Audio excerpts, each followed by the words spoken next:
Welcome back to another Thursday Empower Hour, 6 p.m. Every Thursday, 6 p.m. Eastern Standard Time, we do this thing called Empower Hour. And together we're sort of like reading a book. But the book is about how we can better ourselves. It's Unstoppable Self-Confidence. So how do we create this unstoppable self-confidence that a lot of people have and some of us struggle to find? So we're in chapter 8. And chapter 8 was a good chapter. You know why? Because I can relate to it a lot. Overthinking. Do you overthink? Do you overthink?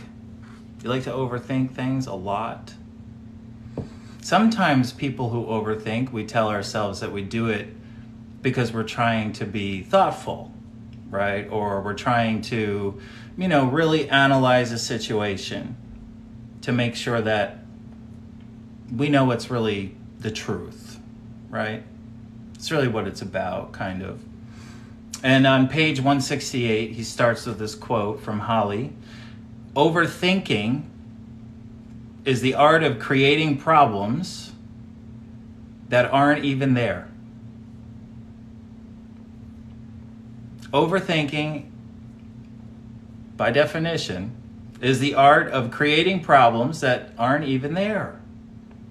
They're not even there. And you might say to me, well, John, how can you say that? I've experienced this stimuli or something happened, this happened. And now I'm analyzing the situation, but what are we doing about it? And I just want to read a couple of sentences verbatim in this chapter because it's spot on about overthinking. And he says, overthinking is a disease. So many people today are plagued by their thoughts instead of helped by their thoughts. Their progress is blocked by their thinking instead of accelerated. And their problems are created by their thinking. We're not solving anything when we're in those moments of overthinking. We're not. And he goes on to say, and most people have trained their brain not to find answers for them, but instead to find even more problems, risks, or challenges. Our minds, the very tool we have been given to navigate through life to set us free, to grow and to become who we want to be, have instead become the prison. The prison. The very thing that keeps most people trapped and stuck, drowning in worries, fears, and options with no structure for working through them. With no structure. The incredible problem-solving machine of your brain has instead become an amazing problem creation. It's a liability. Sometimes our thoughts are a liability, right? He goes on, our very thoughts have become toxic. Most people are no longer simply doing enough thinking. They're doing way too much thinking. Way too much. This wouldn't be a problem if everyone was overthinking good thoughts. But the epidemic is of negative overthinking. Think about that. When you're constantly thinking or analyzing about a situation, are they good thoughts? Like, are you analyzing how delicious that cake was as long as you're analyzing why somebody didn't respond to a text message? No, because apparently analyzing why somebody didn't respond to the text message is more important to you than the cake you enjoyed, right?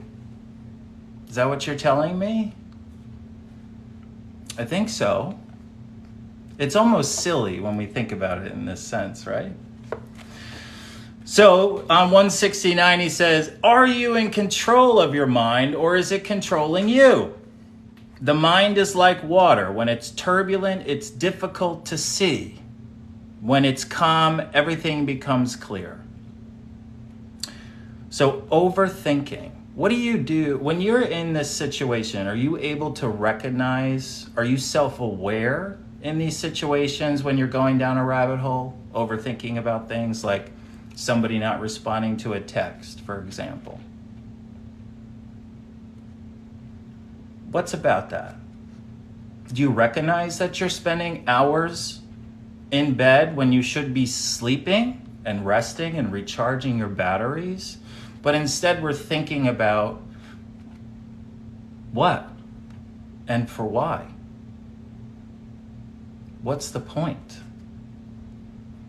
How is overanalyzing that situation going to make it better for you? Because I seem to know from my own experiences that when I overthink for too long, it starts to set in and almost makes me paralyzed. Right? I will go right to my unhealthy behaviors, which for most of you who know me is eating. I like food. I'm a foodie.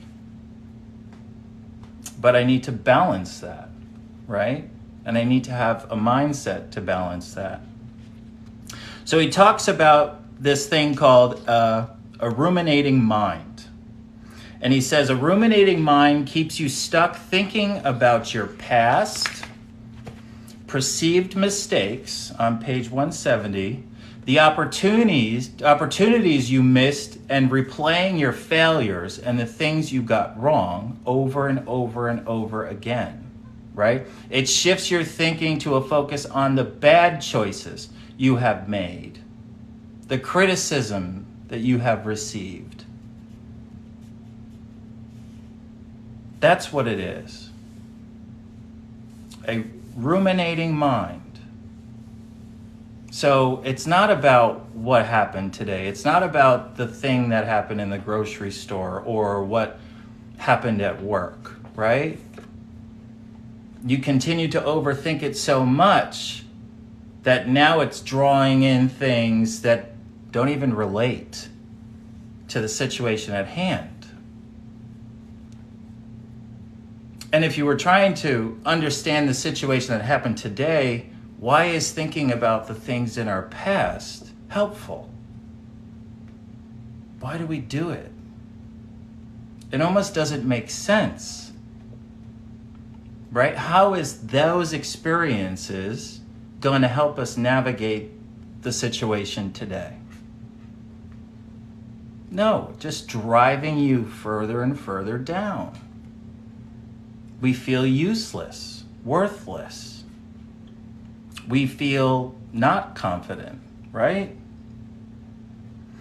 A ruminating mind also blocks your progress by keeping your thinking about the future, focused on fears, risks, and consequences. It feeds you with the fear of repeating mistakes. It tells you endlessly that you need to gather more information and do more research in order to make significant decisions, as if you are unable to make decisions on your own. But it really just keeps you stuck, paralyzed, in never-ending analysis. And that's what overthinking is. It's paralyzing. He goes to the bottom, second to last paragraph on page 170. He says, lastly, a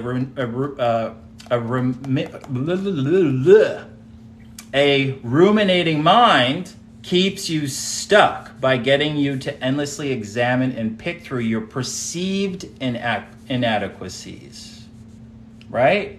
It sets your ego free to compare you to others so that you can feel inferior. Right? Now I'm comparing myself to somebody else that has nothing to do with me, who's not me, and it's torpedoing my self-worth because I'm overthinking the situation too long, right? I'm overanalyzing.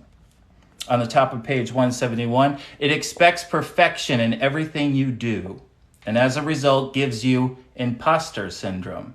Has anyone ever felt that before? where it's only a matter of time before you found out what keeps you fearful of failing and looking foolish. The combined impact of these thinking patterns eat away at your confidence and your ability to create the life you want. So if you're an overthinker and you spend a lot of time overthinking, remember, it's not productive. It's not productive one iota. But yet we tell ourselves that we need to do this, right? Because we need the answer, right? We need the answer. We need some kind of justification for the situation or something. And somehow, you have become the person who can come up with that answer. Not the person who committed the act to you or didn't respond to you on the text. None of that. Those are the people who you should be asking, right? Because who are you to speak for those people, right? Do you like people to speak for you? You have a voice, right? You can tell people what you need. You can communicate, but we do have communication problem too. Some of us, right? We need to work on that. We need to share our stories, tell our truth, not hide them. We spend a lot of time trying to hide our truths. A lot. And even like family conversations or things, you ever get into those discussions like, oh, we can't let them know, or we can't tell them that, right? Because we have to maintain this, reputation, right, of some kind. You're human. You're a human. We make mistakes, and it's okay. That doesn't make you a bad person, and it certainly doesn't make you a failure when you make a mistake at all. Because what we learned last week is we need to make mistakes to learn. It's a part of the process. Except when we make the mistake, we spend too much time overthinking that we lack knowledge or skills to be successful, rather than trying to figure out or learn what it is that we're missing. Because an admission that we're missing some skills to perform our duties is a sign of weakness. Could that be it? So I wanted to read this one paragraph on 171. Ruminating on the past, obsessing about the future, and comparing and measuring yourself always results in a sense of worthlessness, failure, fear, and inadequacy. And through that sense of worthlessness that you've just created for yourself, it keeps you isolated and lonely, because you feel you are not enough for others, just as you are.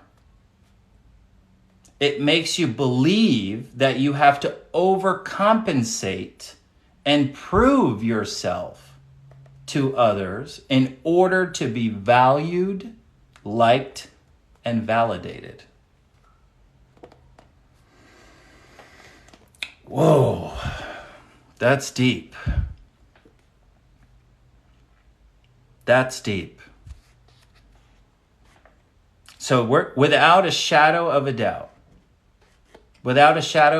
as soon as we enter the overthinking realm, it's always going to end up with us hurting ourselves, hurting our self-confidence, making ourselves believe that we're not good enough, that who I am right now in the flesh isn't good enough for someone else or for something.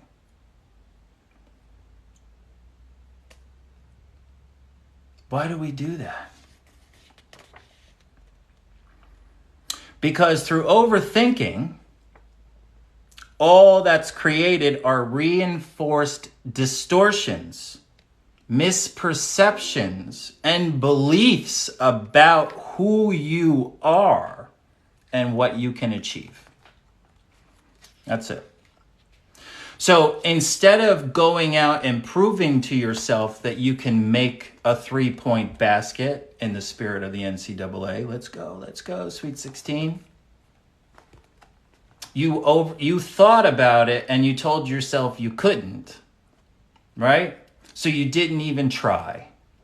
You didn't go shoot the basket to prove that to yourself because you told yourself you couldn't do it because, oh my God, I've never done it before. And God forbid somebody's there who plays basketball and sees me throw it and miss. How embarrassing would that be? We fear going around people who are experts or sports or in the gym, right? Working with a personal trainer. Oh my God, just getting into the gym is bad enough. But now you want me to work with a personal trainer so they can see me? Well, shit, that's what they do. They work with people that don't have the skills to do it. But yet we tell ourselves that we have to be able to do it right away. Why? Absolutely, Anna. It causes anxiety. And that anxiety feeds into our ruminating mind. And it plays into the downward spiral that continues to be a prison for us. That's what it does. We become paralyzed by our own thoughts. On page 72, 172, we're almost halfway through the book, by the way, but he goes back and revisits this one foundational skill. And he said in the beginning of the book that nobody can achieve unstoppable self-confidence unless they can do this. Can you sit for 15 seconds in absolute silence and not let one thought enter your mind? And he says, if you can't do that, you need to practice as long as it takes. Hours doesn't matter. As long as it takes. But the foundational skill to living a life of fulfillment is to be able to do that. If you can't do that, doesn't mean you can't have a good life. It means you need to practice. You need to spend time. And I agree, it is very difficult to do that. Especially when you've got a ton of things spinning around in your mind. And he says that the ruminating mind is sort of like an agitator in a washing machine. It's just all these thoughts in your head, going through your head. So how do you slow it down? How do you stop overthinking? Well, first, the big problem is we need to recognize that we do it and call it out and know that it's bad, because some of us don't even recognize how much overthinking we actually do. We need to learn that first. We need to be in touch with ourselves, observe our thoughts, right? As opposed to being party to them. Sometimes we need to step back from situations, but it's hard sometimes when you're in the moment, you know? And this gets to his next point about overthinking, is really intellectualizing our emotions. Now this here blew me away a little bit, so I wonder how you'll take it in. Many of the approaches to treating overthinking involve yet more analysis and thinking. The backwards thinking that more of the symptom will be the cure. right? Oh man, I got to stop this. So let me, read a book on overthinking. Let me try to do this. Well, we're reading a chapter on overthinking, but it's kind of funny, right?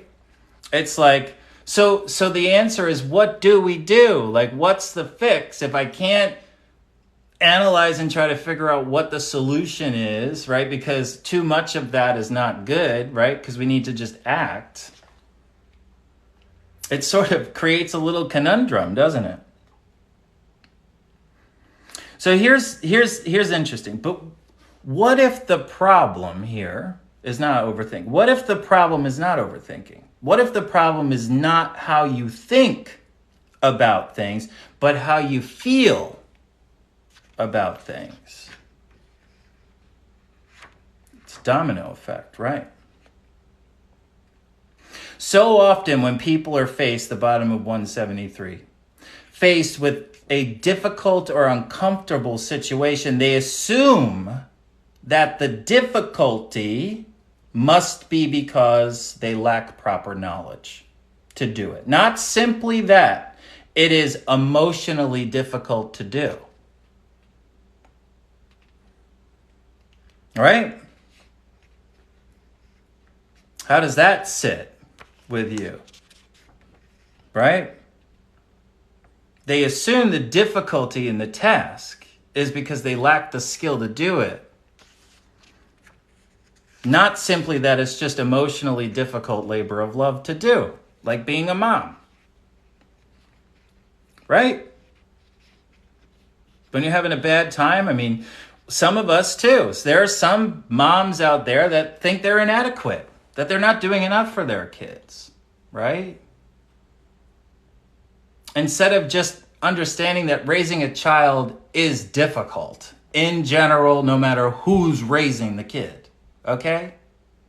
Because in that sense, we make it like our problem, our failure, not a recognition that everybody experiences. It's emotionally difficult to raise a kid, especially as they get older.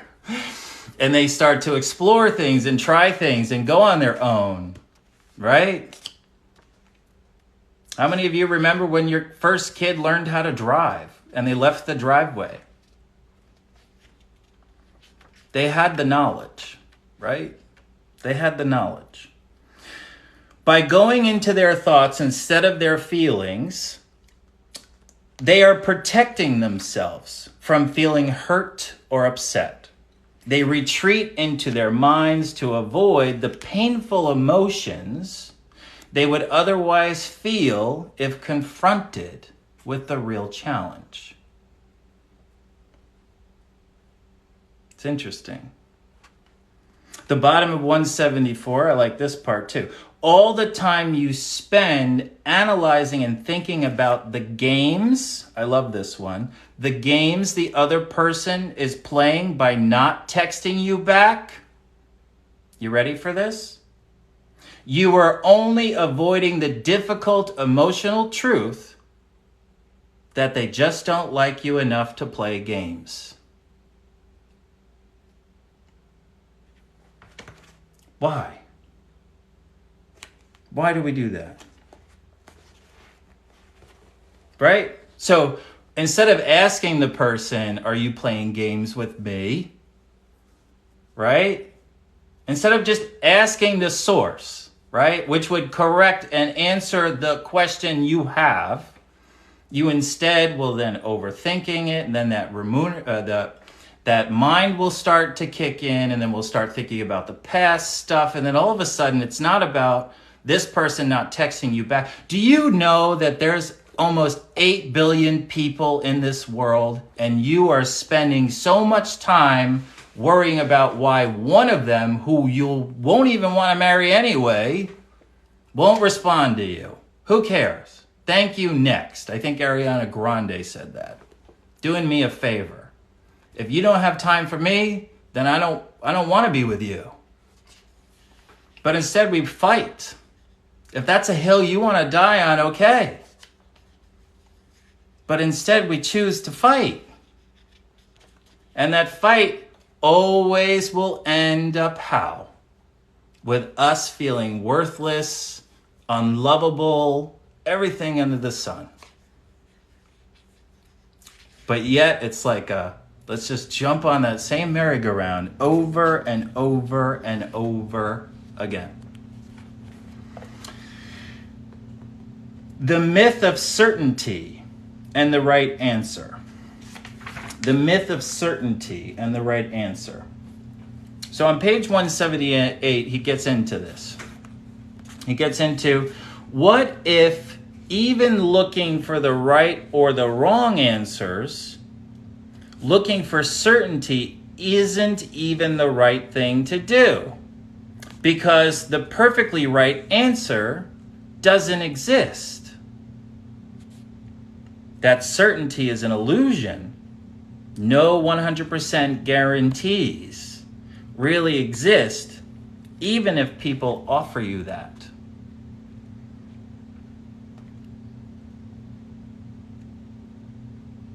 And I'll get into why we are trained this way, because it comes at the end, but I think it really helps us put in perspective why we do this and why so many of us do these unhealthy things like overthinking, right?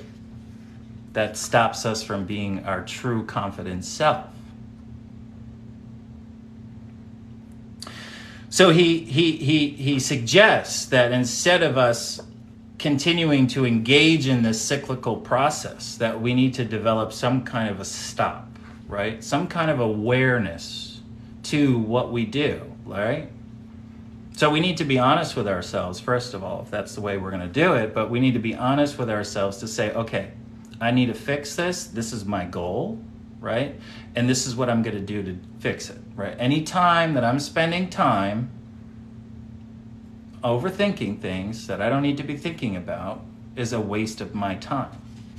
It's not helping you in any way, shape, or form. So he says, becoming the observer of your thoughts, separate from you judging your thoughts, right? Be the observer of your thoughts sometimes. Don't engage with it all the time. Find a way to be self-aware. Find a way to be self-aware to see it. The interesting part about this is we're damned if we do and we're damned if we don't, right? With our thought process. But the truth is that we ourselves don't allow us to win. We don't.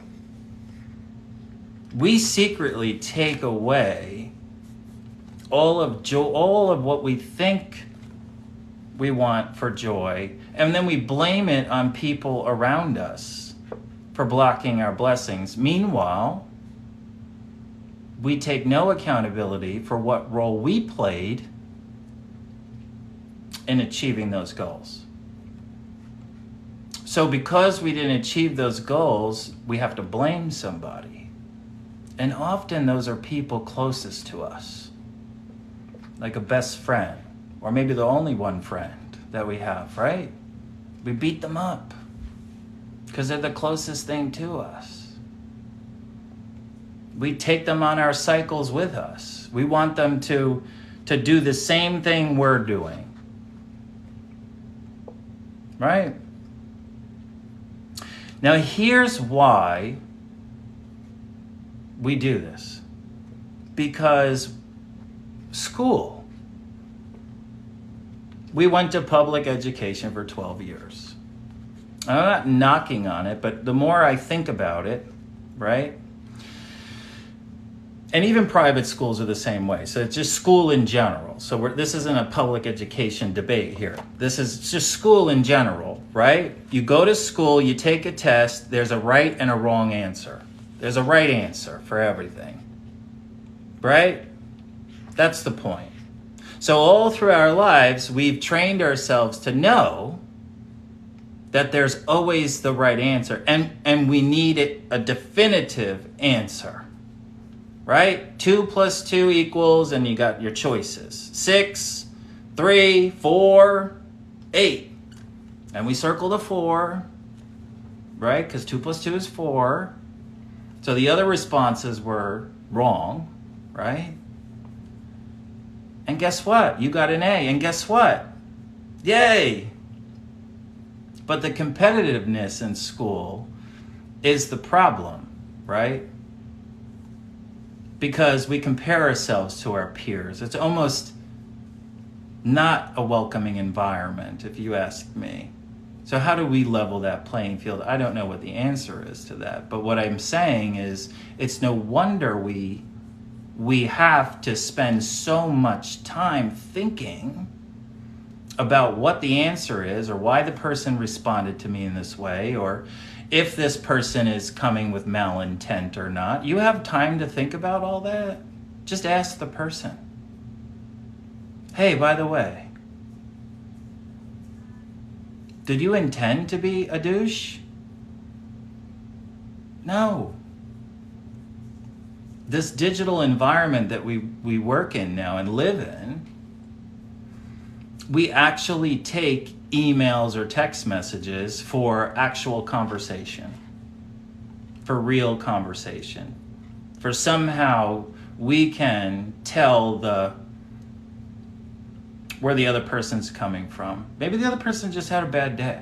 Maybe the other person just didn't want to deal with that at the moment. Maybe that was it. But, we have other ways of evaluating, right? The frequency by which, or what by which, right? Shouldn't be a problem, but it was. Doesn't mean anything else. Doesn't mean anything. Can't read into this stuff. So he goes into about the education thing, right? He says the only problem is, right, because the right answer, remember? The only problem is life doesn't work that way. There is no one to mark your homework after you've done something. And you're the only person in charge of the grading system, because it's about creating a life that makes sense to you. Right? In school, we have to meet a standard, right? In school, we have to reach these learning targets, right? But outside in the real world, we're responsible to make those targets. We're responsible to make those goals. We're responsible to assess the skill sets that we might be missing or that we need. We are. But we learn in school that it's a prescribed thing is the problem, and that there is a one answer, right? 2 + 2 = 4, which is true. I'm not denying that. But in the real world, it doesn't work. It doesn't translate that way, right? Everything is different. Every experience is different. I was watching something recently, and on the legislator side or something, I don't remember, and there was an advocate for handicapped people, and she was saying the police officers, when they deal with people with disabilities like autism, let's say, that sometimes we have our own personal biases, right? So we know this person has autism because we have someone in our family who has it. And then we have this expectation for how this individual will behave. Well, we know, right, that it's a spectrum. We know that there's multiple variants, and it's not just one way, right? It, like the saying, if it walks like a duck, if it quacks like a duck, then it must be a duck, doesn't work in the real world scenarios when it comes to relationships and things like that. But yet we still use those same structures of learning, yes, right from wrong, to compare whether or not we're smart or good or able to do it, because it just doesn't transcend into the real world after school. But we spend so much time in school that that's what we've come to expect our world to be. But it's not. It's not. So he talks a little bit about procrastination on page 184. So we're overthinking like crazy, blah, blah, blah, blah, blah, right? And of course it paralyzes us. Of course it, leads to us just beating ourselves up, right? Procrastination, quote by Erica Jong. We are so scared of being judged that we look for every excuse to procrastinate.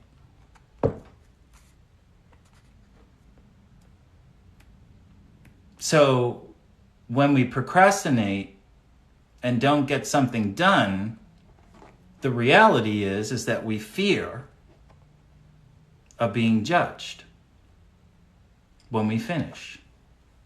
So we almost don't want to finish because we fear what will happen, what people will say. That's what it is. And then going back to what he said earlier, intellectually, overthinking, right? Is it how we feel? Is it emotions that we're running away from, that we don't want to feel? Yeah, that's what it is. It's emotions. So what if I told you that all of us that demonstrate overthinking don't really understand our emotions, number one. Number two, don't accept the fact that we have them as human beings because they frustrate us, right? What if that's it? What if that's the answer? Because in school, we don't teach emotions, right? We teach standards and math, right? We don't teach how we cope. We don't teach that stuff, how we overcome obstacles and adversity and resilience and things like that. It's specialized curriculum. It should be the curriculum. It should be the curriculum. We want our kids to get out into the real world and be confident in themselves. That's what we want. So we procrastinate because we don't want to see what happens on the other side of it.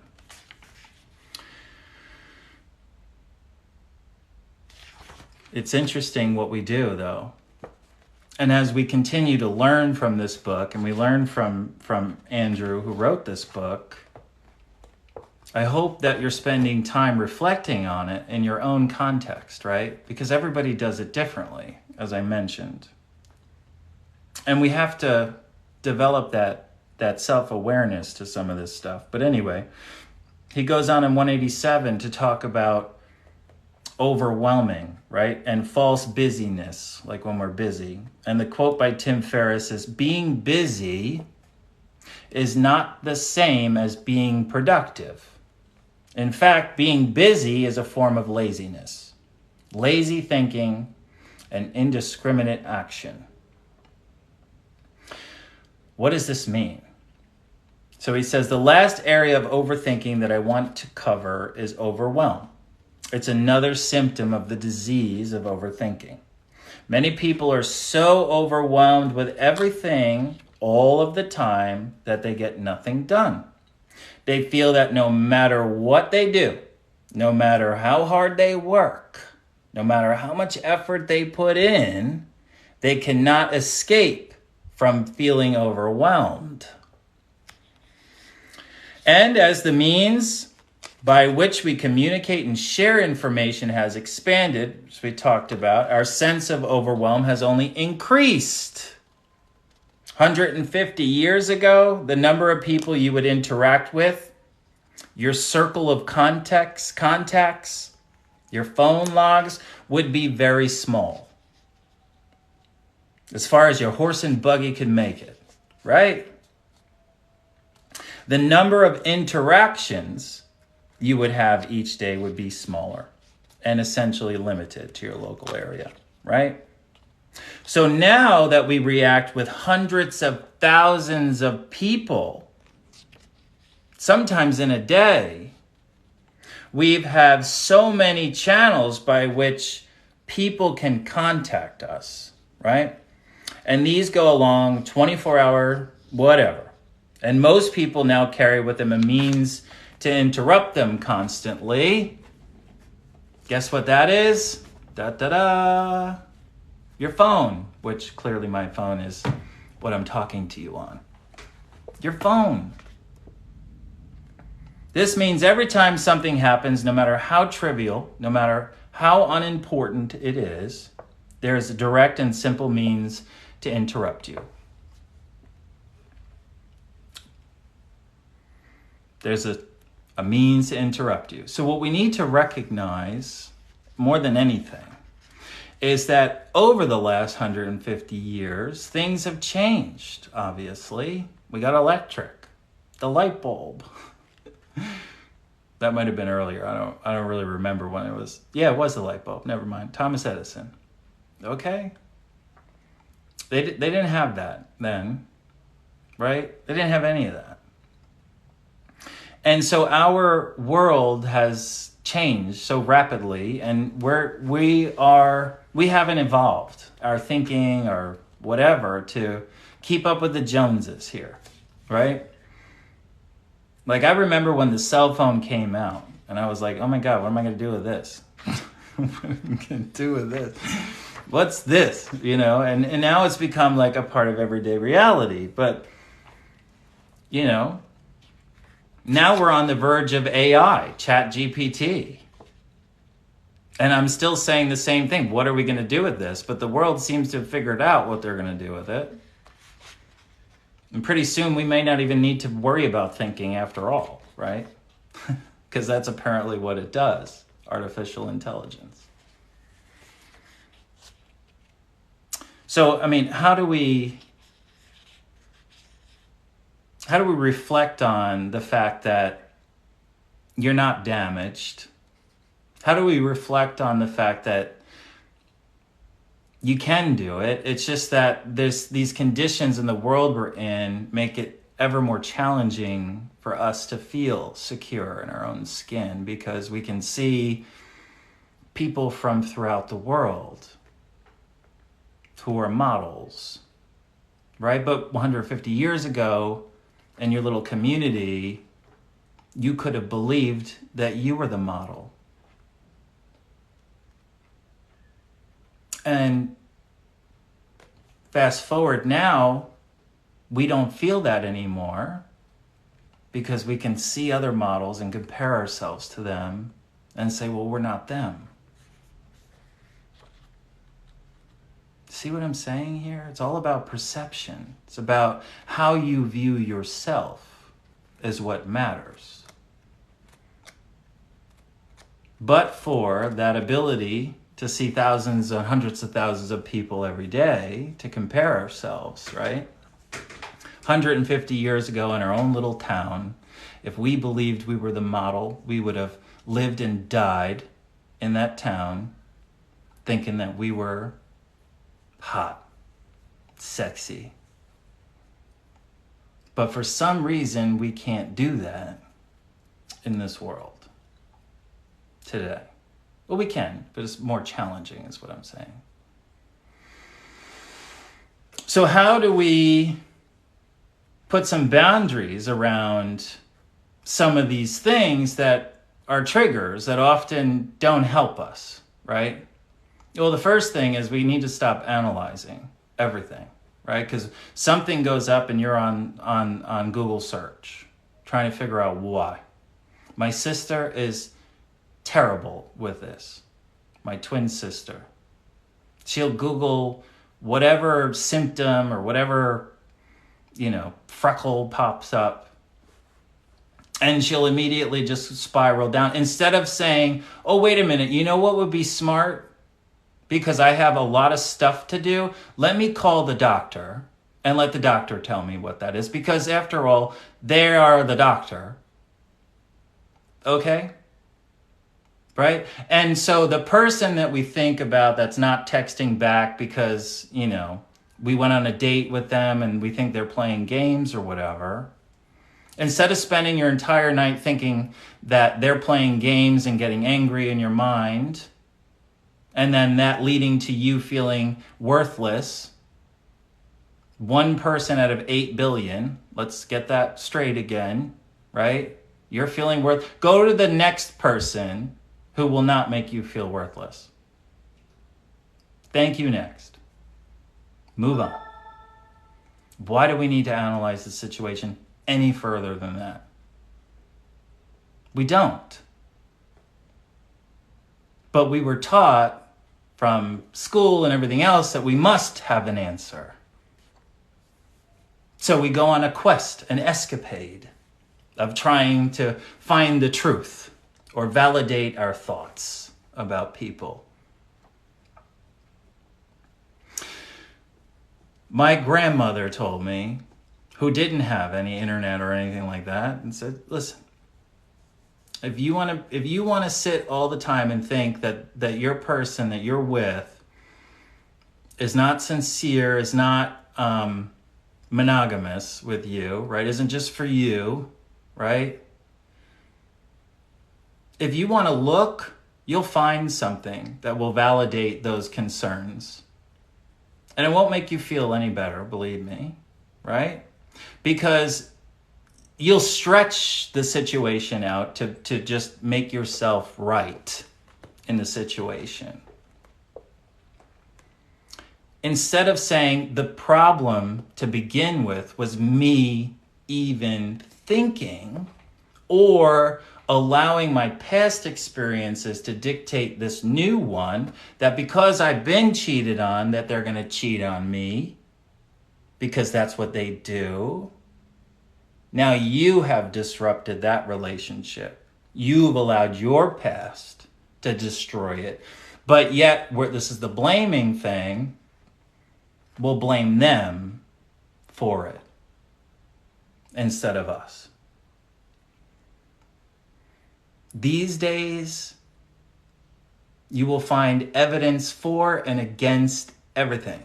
Masking, injections. I don't care what your beliefs are. It doesn't matter. What I'm saying is we can find information that will validate both sides of the coin in this digital world we live in. How do you separate yourself from it and be healthy? So if you are on an overthinking escapade, you're going to find those negative sources to validate why you should feel worthless. But if you wanted to learn from the situation and you look for the positive sources and reflect, then maybe we're getting somewhere. But you know what the great part about it is? Well, let me just say, the liberating part is that if you feel plagued by this, recognize that you can change it. You don't need anybody else to change that for you. You need to change that for you by how you respond to things. So you can choose to be miserable, and you can choose not to be miserable. But by you saying that somebody else makes you miserable already sets you up for failure. Because then now what you're telling me is that other person rules your roost, controls you. And we know the only person we can control is ourselves. So instead of spending time trying to get somebody else to do what would make us feel loved or to do something we expect them to do, recognizing that we can't control them, we can only ask for them to do it, we judge them by their actions and leave it there. Why does it have to be a fight? Why do you spend time doing that? They're not going to change. In fact, you're just going to make the situation ever more difficult and challenging. But that's the way you want it to be combative, right, at that moment. But you're not recognizing the damage that you're doing in the process. Those sorts of escapades we go on sometimes end up not what we would want the result to be, because we beat the other person up. So we need to address us on the inside. Why am I feeling insecure? And once you understand that, you have a conversation with the source. And you share, and you talk, and you communicate. Because in this world, communication is everything. Communication can solve all problems. Not overthinking in your bed at night. That ain't doing anything but making it worse. That's the point. That's what this is about. And that's why it's important for us to be and acknowledge what we're doing is not helping, and trying our best effort to be self-aware and then to create an intervention. Whether that's the 20-minute box breathing exercise, whether it's turning on, the TV, whether it's going for an exercise, right? To change the moment. Do a 20-minute walk, come back, and get back to what you were doing is a way better use of your time than spending the rest of the day in bed thinking about it. You need to get it over with, not continue to live the trauma. And that's on you, nobody else. And you need to know that. Take responsibility for you, because you matter. You are number one. You mean something, and you are important. You're kind, you're beautiful, you're everything. Don't make it more difficult than it needs to be. I appreciate you listening to today's Empower Hour. I will see you next week, same time, same place, 6 p.m. Eastern Standard Time. Don't forget, we have an upcoming conference in April. We changed the price. It's all there. I'd love to see you there. Come learn some more about some of this stuff. Lots of interaction and activity. So sign up today for the conference. I'd appreciate it. I'd love it to see you there. Big hugs to all of you. I'll see you in a week. Be good. We're going to go on chapter 9. How to eliminate fear, worry, and doubt. See you then.